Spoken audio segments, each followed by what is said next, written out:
Welcome back. In this video, let's look at an interesting feature which is supported by Python. It's called multiple inheritance.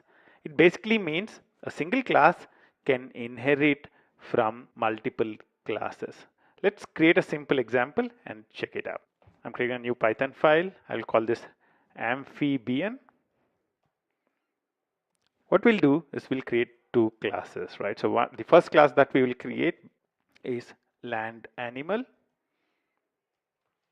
Let's create an empty class for enough, and we'll also create another class called water animal, and I'll create an empty class. In Python, you can have classes which can extend multiple classes. So I can say amphibian is both a water animal and a land animal, and I can go ahead and now try and create instances of amphibian.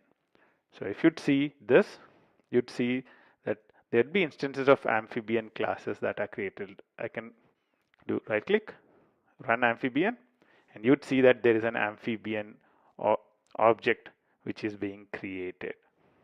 What we are doing in here is called multiple inheritance. The amphibian class is inheriting from water animal and the land animal. So if these classes have any methods, then the amphibian class will also inherit from that. Let's look at a simple example. What we'll do now is we'll create a simple constructor in each of these classes. So I'll say def underscore underscore init. First thing we'll do is we'll delegate to the superclass constructor. So I'll do underscore init. And let's say the land animal has something called a walking speed. So I'll say self.walking speed is equal to 5 kilometers per hour. Let's say that's the thing which we put in here. And in the water animal, also we'll have additional behavior. Let's say over here, instead of walking speed, in a water animal, it's swimming speed, right? So let's call it swimming speed, and let's say these guys swim faster. These are very fast swimmers. So let's say 10 kilometers per hour.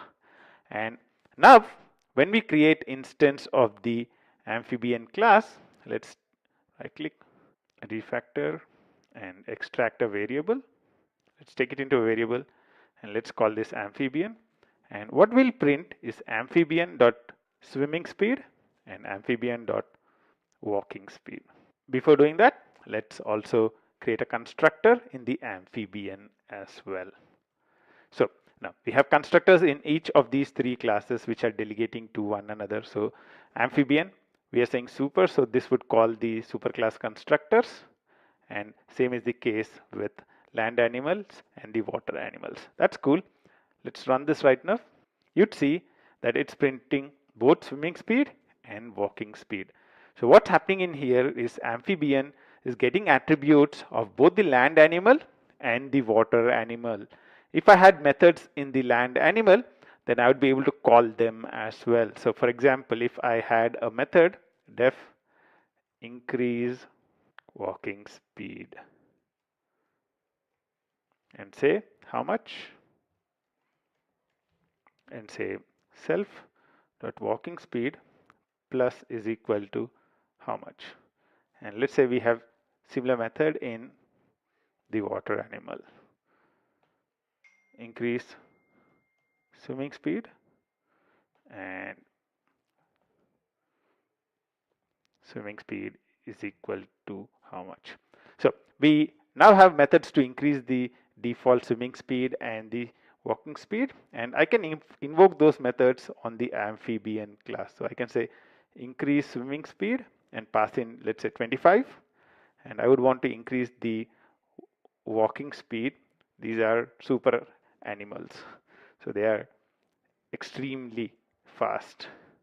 So let's now run this and see what would be the output. You can see that the values are increased. So what we looked at right now is the fact that in Python you can have multiple inheritance. We saw how you can inherit from two classes, and we saw that this specific amphibian class inherits both the data, both the properties and the behavior from the superclasses. I'll see you in the next step. Until then, bye bye.